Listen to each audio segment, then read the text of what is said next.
Hi everyone, another day, huh? Um, Today I wanted to just do a real quick, I don't even call it review, a real quick run over of the bureaucracy unit that we were going to spend just a couple days on, and we got started on Friday the 13th, right before everything was called off. And so I know a lot of students were absent that day, so I just wanted to go over a couple of things. This should not be even quite as long as the other two videos that I put together, or three videos, I guess, I put together.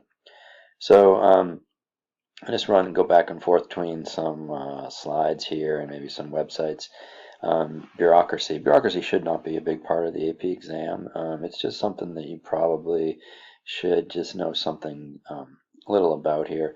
It is really what it is. It gets a lot of I guess criticism, and sometimes rightfully so. But bureaucracy, there's the textbook definition.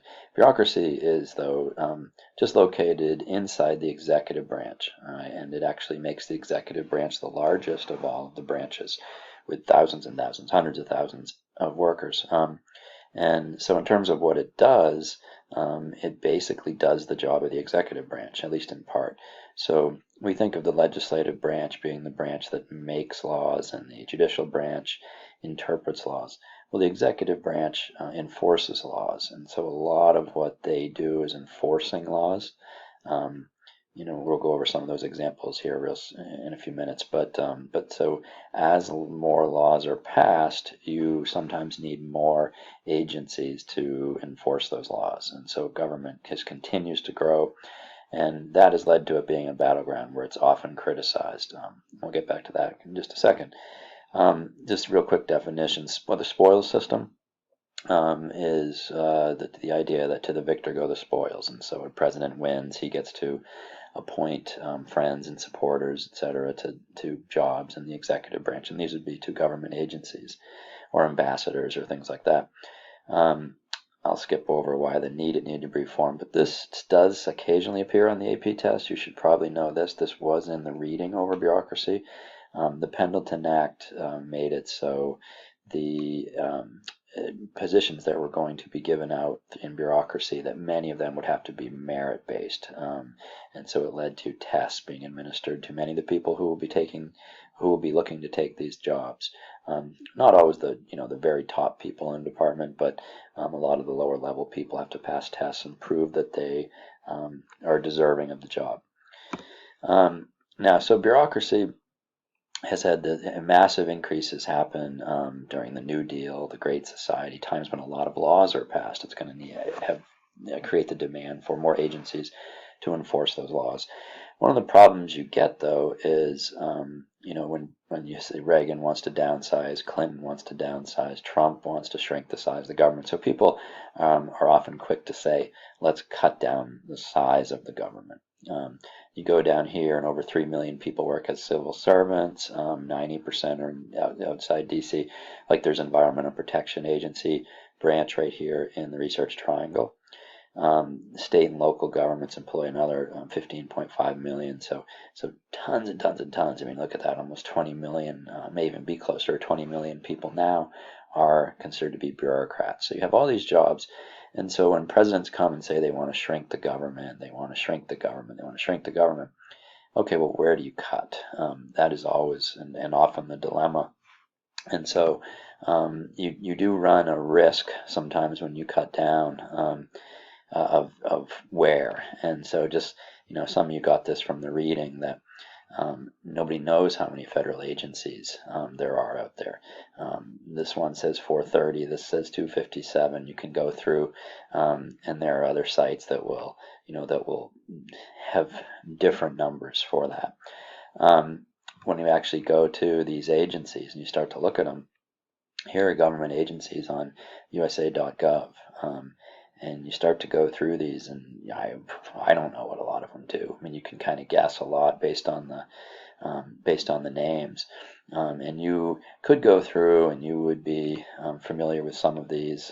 I'm sure, like most of you have heard of APES or whatever. You've heard of the Environmental Protection Agency, and things that they do. The Equal Employment Opportunity Commission, maybe you've heard of that. Energy Department, Endangered Species Program. So many, but you look and there are just hundreds of agencies. But one of the things that can happen is you can say, let's shrink the size of the government, okay, and that sounds good. Well, what happened really interestingly when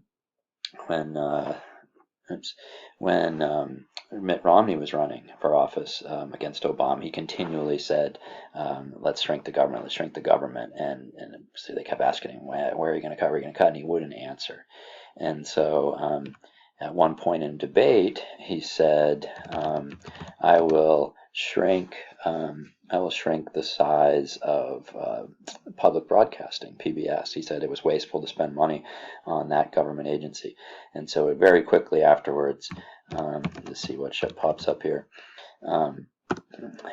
He started to get people ripping on him because they said that he did not like Big Bird.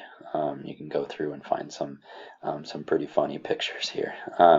And so he was ripped for being anti-Sesame Street because he wanted to cut government funding for PBS. And again, it's probably a legitimate point to make. Should we be spending or should we not be spending money on public broadcasting? But then you get crushed politically, and that's often happened to politicians. When you had George Bush, the first one, and the second one, I believe this also, they felt that you should cut the Department of Education, which then people said they hate education. Well, there is some sense that some people believe that the National Department of Education should do more. I tend to be one of those people. But the way it is now, states control most education decisions. So some people say, well, it makes sense. Why should you not cut education, the Department of Education, if we're not going to have it do more? But then that becomes a big battle, because if you say, I want to shrink the Department of Education, it makes it seem like you hate education. Same could be true with so many other things. So anyway, it's a very difficult battleground area. Types of agencies, you see the cabinet positions, 15 cabinet positions, Secretary of State, Secretary of Defense, Secretary of Treasury, etc. Then you have agencies. Agencies can be regulatory or not. You have some that just act independently and maybe don't have a regulatory function. The CIA, the FBI, you have all kinds of science and research and other agencies, and they will just have a job that they do, but they're not regulating one area. Whereas you have a regulatory commission. Some of you may know, like OSHA, that regulates safety in the workplace. I'm sure most of us know the FAA regulating aviation. We know that the SEC that regulates the stock market. So there are lots of agencies there, and commissions that do have a regulatory purpose. The last one down here, public corporations, to a lot of, especially libertarians, libertarians generally don't like almost probably any of these agencies. Public corporations can be the most frustrating, because what these are government-run businesses, essentially, and the most famous being the Post Office, Amtrak, and the Tennessee Valley Authority, which you may recall from the New Deal. Amtrak and the Post Office lose millions and millions of dollars a year, so a lot of people think, well, why is our government doing that? Why are we running a business, first of all, and then why are we running failing businesses? Where the Tennessee Valley Authority does very well. It actually makes money, but again, there are people out there who say nothing in the Constitution gives the government the right to run Amtrak or to run the Tennessee Valley Authority. And so those become very controversial things.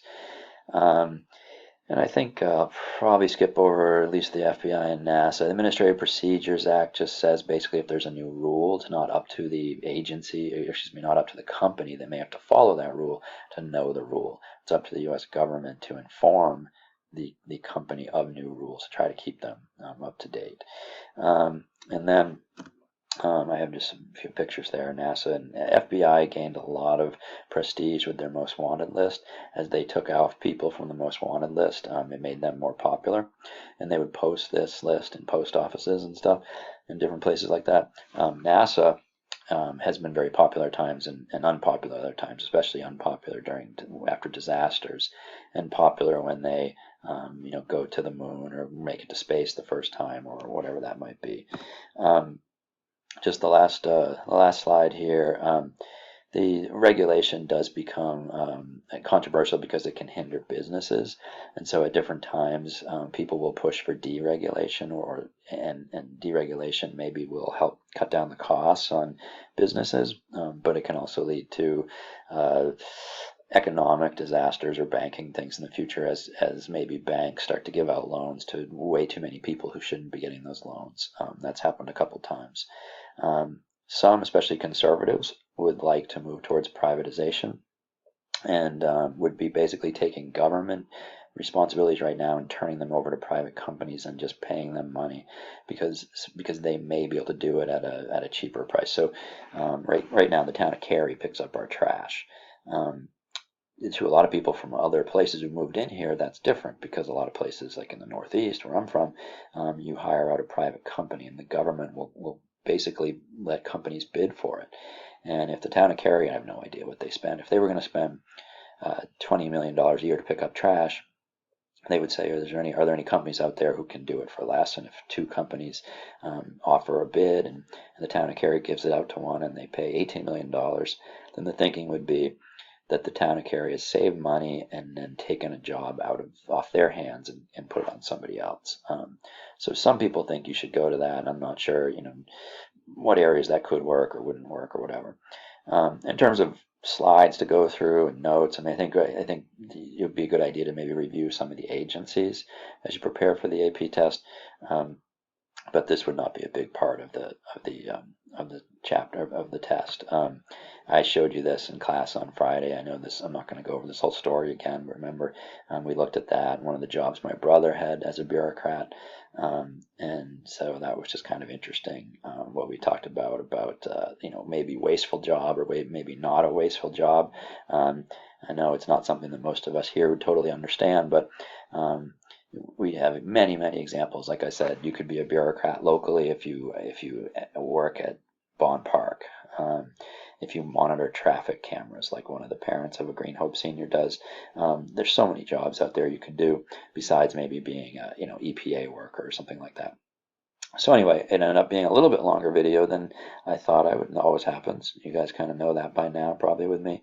So at almost 13 minutes, it's the longest one yet. Hopefully you stuck with it. And I plan to do one more sort of review video, and then we'll hopefully get into some new stuff again around spring break and get things going from there. Hope everyone's doing well, and 1 week to spring break. I guess it's maybe not as big a deal this year as normal, but enjoy it, everyone. Thank you.